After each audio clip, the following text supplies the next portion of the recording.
Olá novamente, boa tarde a todos.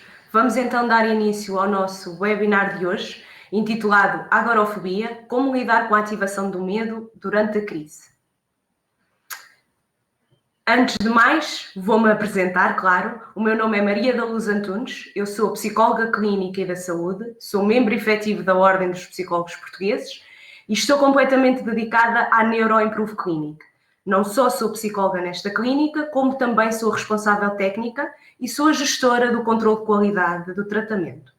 Por tratamento, é importante dar-vos esta nota sobre a nossa clínica, porque nós não só trabalhamos no ramo da psicologia, como também trabalhamos com um tratamento inovador, não invasivo, indolor.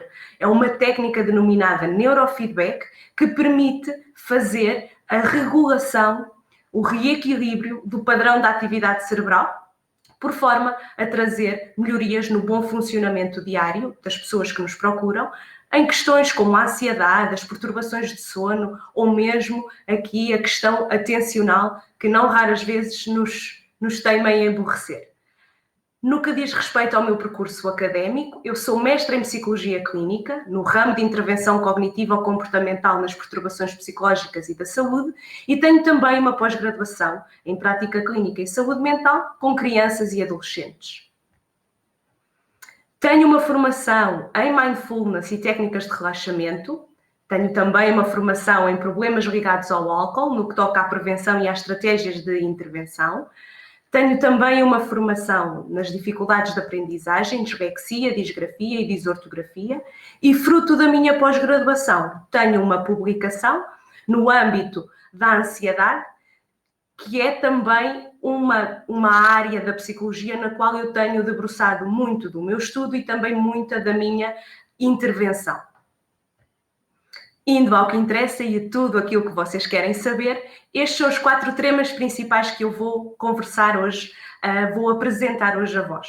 Vamos falar sobre agorafobia. Vou-vos dar algumas características desta perturbação, embora muitos de vós possam até saber do que é que estamos a falar, para podermos fazer aqui uma ponte relativamente às implicações que podem estar agora a acontecer na agorafobia durante esta crise. É importante dar-vos aqui algumas notas para nos elucidarmos melhor.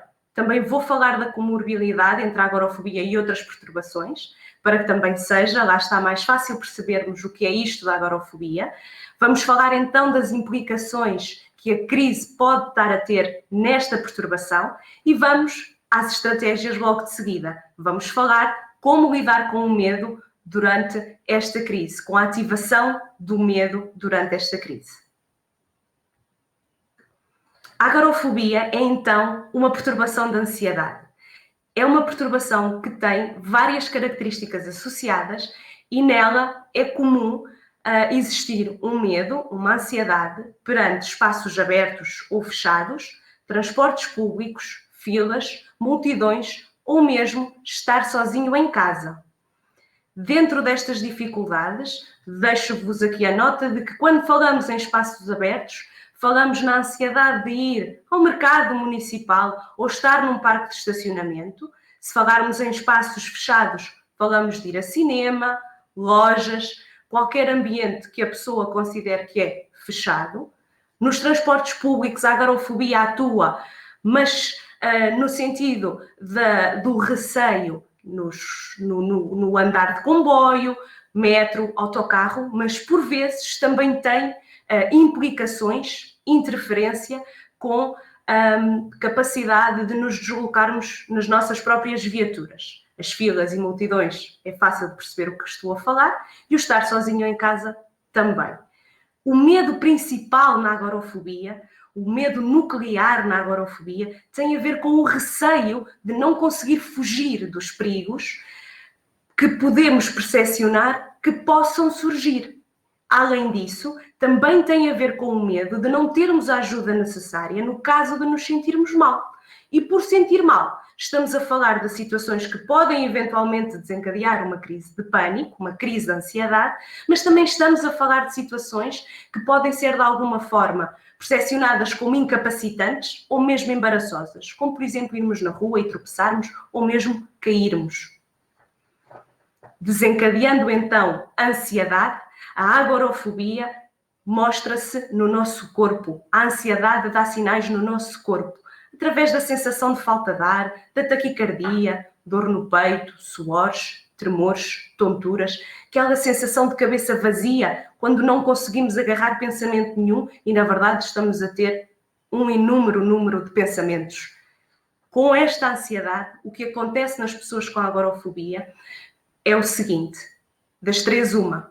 Ou as pessoas continuam a tentar levar o seu dia-a-dia com a maior normalidade possível, mas cada vez que se expõem aos seus medos agorafóbicos, têm realmente muita ansiedade, muito desconforto e até alguma dificuldade em concluir as tarefas a que se propõem, ou investem em evitamentos nos quais começam a circunscrever as suas vidas no domínio profissional, familiar, social, para tentarem, lá está, combater o medo de não terem ajuda, se precisarem dela, ou então o medo de desencadearem esta crise de pânico.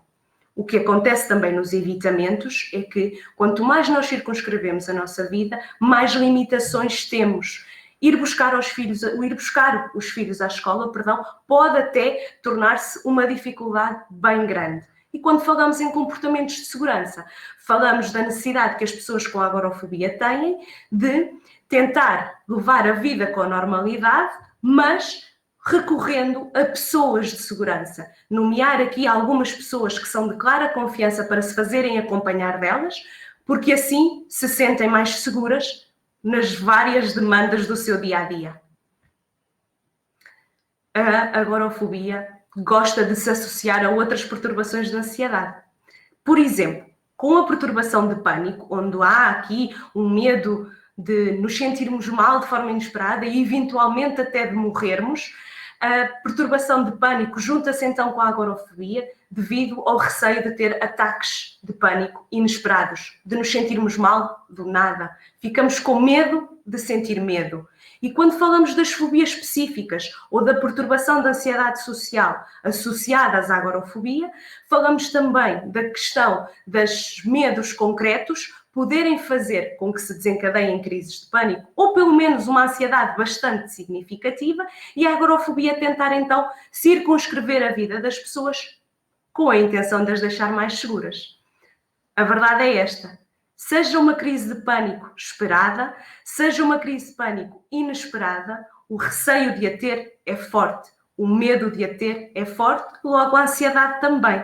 Há aqui uma percepção de falta de controle sobre as variáveis que nos rodeiam, nós ficamos com medo de não conseguir controlar também aquilo que nós sentimos, o medo aumenta, oportunidade para a agorafobia aparecer.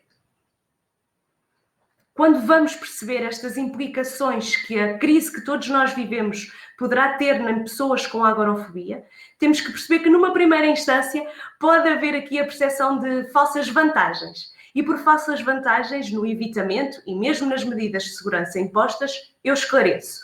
Reparem que as multidões não acontecem, foram diminuídas. Aliás, potenciámos aqui o distanciamento social para nos protegermos e protegermos os nossos.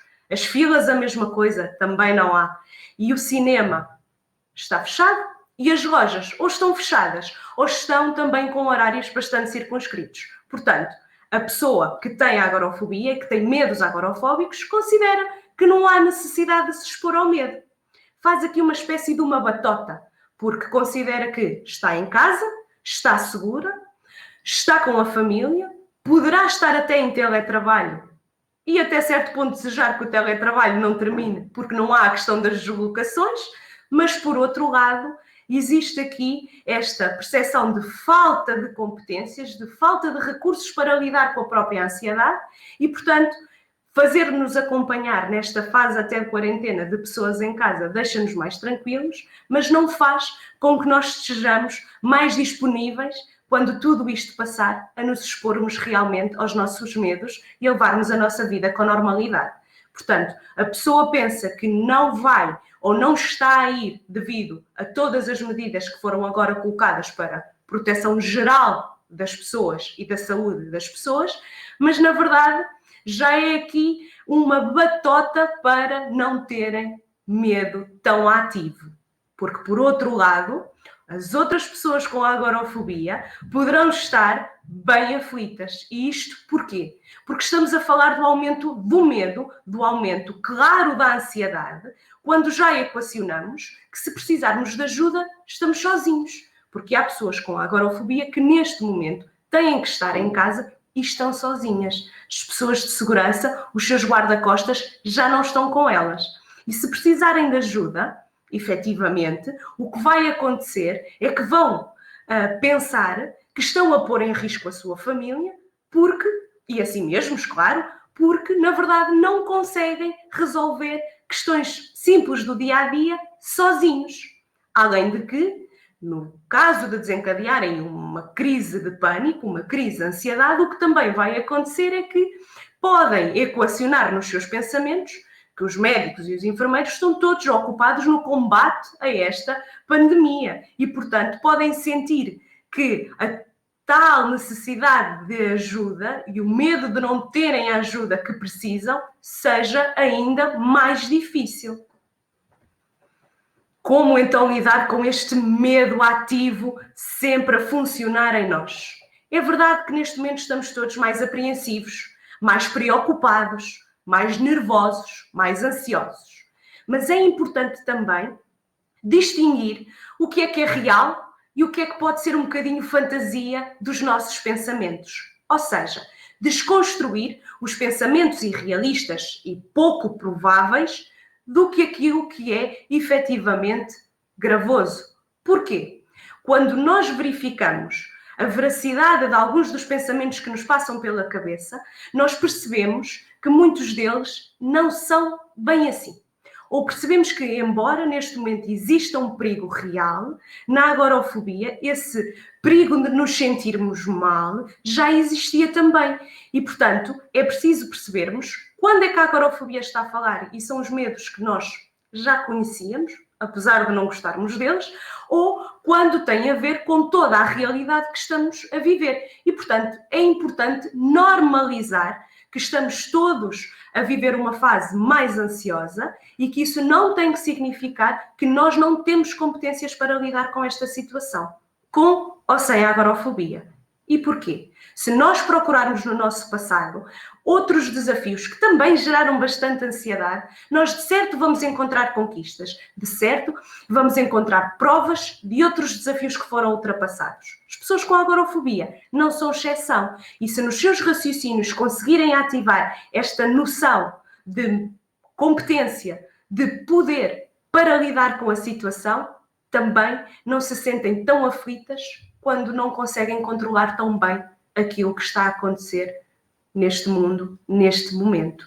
É importante, dentro desses raciocínios mais lógicos, mais realistas, respondermos às dúvidas que a nossa cabeça coloca de uma forma mais positiva. É importante fazermos este exercício porque ele não só nos traz mais calmia e mais bem-estar a um dia que levamos de cada vez, nesta fase, claro, mas também nos permitem verificar que a informação que nos rodeia nem toda é verdadeira e conseguimos então fazer uma pesquisa de informação mais fidedigna para estarmos realmente informados, mas também mais tranquilos se assim conseguirmos estar.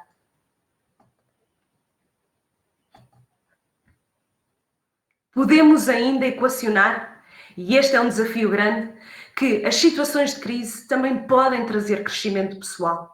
O facto de nós considerarmos que outros momentos também foram conquistados, ainda que tivessem gerado muita ansiedade, também nos ajuda a lidar com a crise que agora estamos a viver.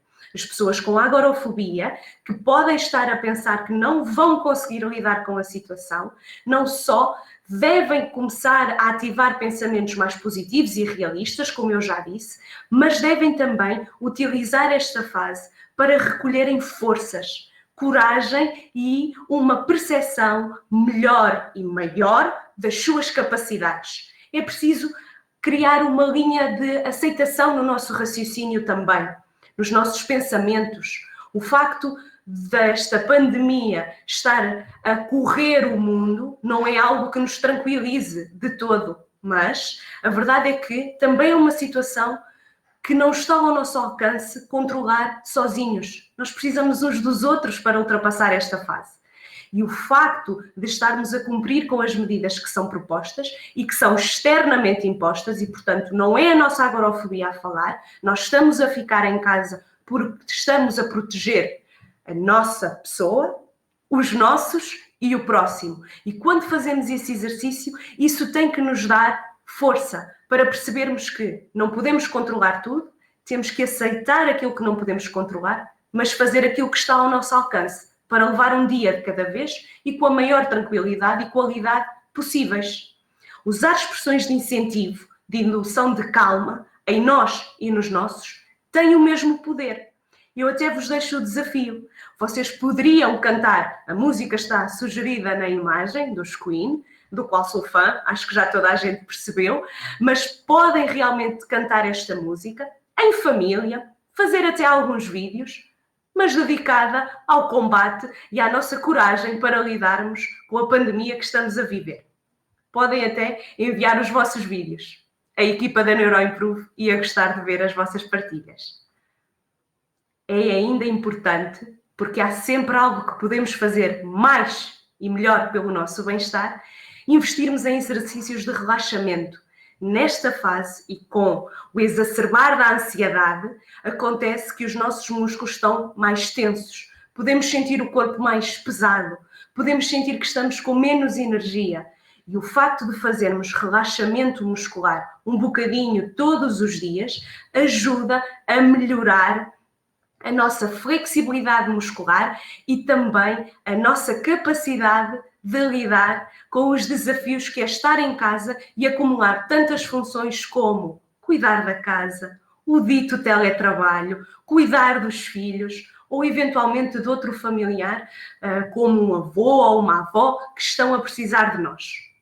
Da mesma maneira, fazer exercícios de respiração diafragmática é igualmente importante. Quando nós respiramos de uma forma plena, nós potenciamos a oxigenação de todas as células do nosso corpo. O nosso cérebro, igualmente. Se nós fizermos este exercício de respiração todos os dias também, ele vai nos ajudar a conseguirmos pensar melhor, a reduzirmos aqueles sintomas que a nossa ansiedade traz no nosso corpo e levar um dia mais bem disposto, mais tranquilo. É fulcral considerarmos as atividades que gostamos, mesmo que com todas estas funções, tirarmos um bocadinho para nós, para fazermos coisas que gostamos, sozinhos ou acompanhados, também fará de certo bem a todos. Temos a sugestão de ouvir música, boa música, a música que nós gostamos e tirar esses bocadinhos para apreciar de outra forma essa dita melodia que nos agrada tanto. Podemos ainda manter as rotinas saudáveis, isto é algo que todos devemos fazer, quer em termos de higiene, quer em termos de padrões de sono. Não é boa ideia confundirmos o dia com a noite, muito pelo contrário, os nossos ritmos circadianos iriam ficar bastante baralhados, não podemos deixar que isso aconteça. A nossa alimentação também deve ser mantida e deve ser o mais saudável que nós conseguirmos. E o exercício físico sempre fez bem, agora não deixa de fazer. Mas vocês podem pensar assim, antes de fazer todo este isolamento, toda esta quarentena, antes de entrarmos em emergência social, a verdade é que eu já não fazia grande exercício e, portanto, quando me estão a pedir para manter as minhas rotinas, eu não tenho que incluir o exercício. É verdade que não é obrigatório, mas se eu falei em crescimento pessoal e nesta capacidade de tentarmos cuidar de nós da melhor forma, reduzindo a ansiedade, nós podemos investir neste exercício físico e, quem sabe, depois de toda esta tempestade passar, não é um hábito que, sendo bom, se mantém. Podemos e devemos também contactar a nossa família e os nossos amigos, manter as relações. Agora não há beijinhos, agora não há abraços, mas existe a tecnologia a nosso favor para nós podermos não só comunicar por mensagem, como por mensagem de voz, através de vídeo também. E isso ajuda, já que não nos podemos abraçar, a vermos os nossos, aqueles que nós mais gostamos. Outra coisa que nós não podemos esquecer de todo é que estamos todos juntos nisto. Estamos todos juntos nesta aventura, se é que lhe posso chamar assim. E, portanto, devemos ser honestos connosco, devemos ter a hombridade de pedir ajuda se precisarmos, porque ninguém está livre de algum dia precisar de ajuda e agora não é exceção. O que acontece ainda no caso da agorafobia é que se o meu medo era, ou um dos meus medos era, não ter ajuda caso precise dela, caso desencadeie uma crise ou me aconteça qualquer outra coisa, a verdade é que se precisarmos de ajuda, e ainda que distantes, de certo, alguém está lá para nós. E também assim, vai ser uma prova de que o nosso medo agorafóbico não é assim tão verdadeiro. Mais uma para nós vermos como somos capazes. Deixo-vos esta nota. Vai correr tudo bem. Não sabemos quando vai terminar, mas sabemos que vai correr bem e se todos contribuirmos, não só a nossa ansiedade diminui, como também vai ser mais fácil levar um dia de cada vez. Vamos sair campeões disto, meus amigos. Deixo-vos ainda a seguinte nota. Este webinar e todos os outros que já fizemos e vamos continuar a fazer durante a próxima semana, eles têm acontecido, ou melhor, vão acontecer na próxima semana, subjacente a outros temas, no que toca às terças-feiras, quintas-feiras e sextas-feiras. São dias a colocarem na vossa agenda e na vossa rotina diária para poderem estar junto de nós neste momento. Quer este webinar, quer todos os outros que iremos fazer e já fizemos, eles foram preparados para disponibilizar informação, para dar estratégias. Todos nós precisamos de estratégias agora, para ter em conta, neste caso específico, quando hoje foi dedicado à agorafobia. Portanto, nós estamos a tentar ajudar o máximo de pessoas possível e fazê-lo sem ter que necessariamente as expor. E dessa forma, têm aqui o meu e-mail, maria.antunes@neuroimprove.pt e eu estou disponível para responder às vossas questões. Peço-vos questões diretas, porque perante essas questões diretas eu vou poder responder a toda a gente com a maior brevidade possível. Espero as vossas questões até ao final do dia de hoje e espero responder-vos bem e vos transmitir calma. Vou responder assim que possível e esse é um compromisso. Agradeço muito a vossa presença, espero ter ajudado, pois foi de certo com essa intenção que aqui estou, e espero-vos também para a semana. Obrigada e até à próxima.